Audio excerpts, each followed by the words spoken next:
What is up, everybody? Welcome back to the channel. You guys, we're doing something different now. We're starting a new series. It's called Built Not Bought, you guys.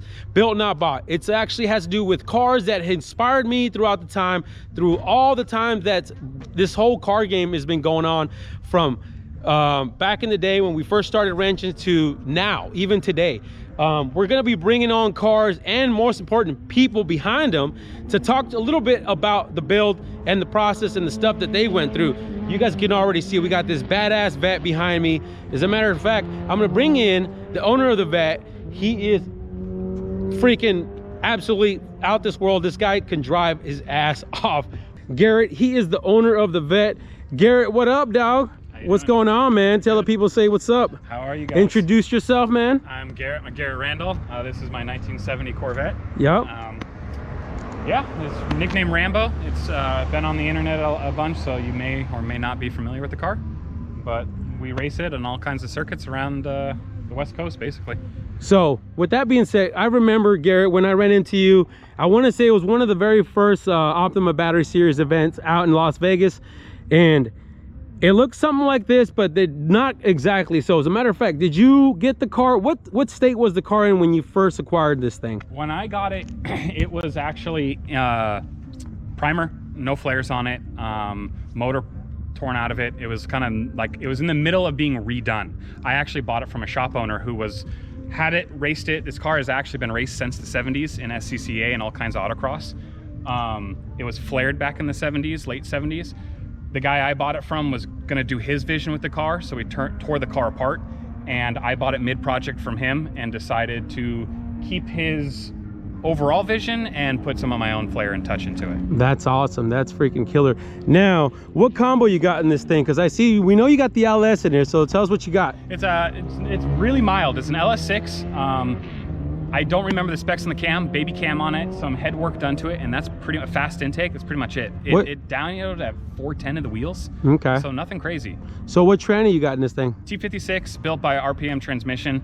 It's gone, I think they're stage 2. So that I actually sent out and had built because I've wrecked trans on the road course before. So one big thing is I like to know in all these builds, even the stuff I'm doing, Garrett, is where do you feel like you spent the money on correctly, or where do you feel like you should have spent the money on correctly? Actually, I am blessed with this car. This isn't the car I learned a lot of my lessons on.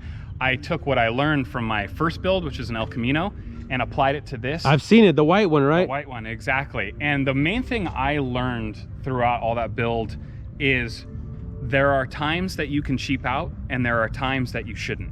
And there are certain things that I know expensive, but brakes for one. Like, you're gonna end up paying double and buying parts over again and you're better off just spending the money once if you know what you're gonna do with your car. So brakes is key. Like, if you know you're gonna be doing racing or autocrossing, spend the money once and get a good set of brakes, because you're just gonna be spending money again and redoing it. You're absolutely right about that. I always tell people is spend the money where it counts. And obviously everything depends on what you're gonna be doing with the car at the end of the day. Now, if there was one thing you could change the way this came out, or even like you said, the El Camino, besides brakes, of course, like if you wish, like, hey man, I wish I would have known this going into this build. I mean, whether it's money related, whether it's car parts related, or even like a particular brand component that you were using. Right, okay.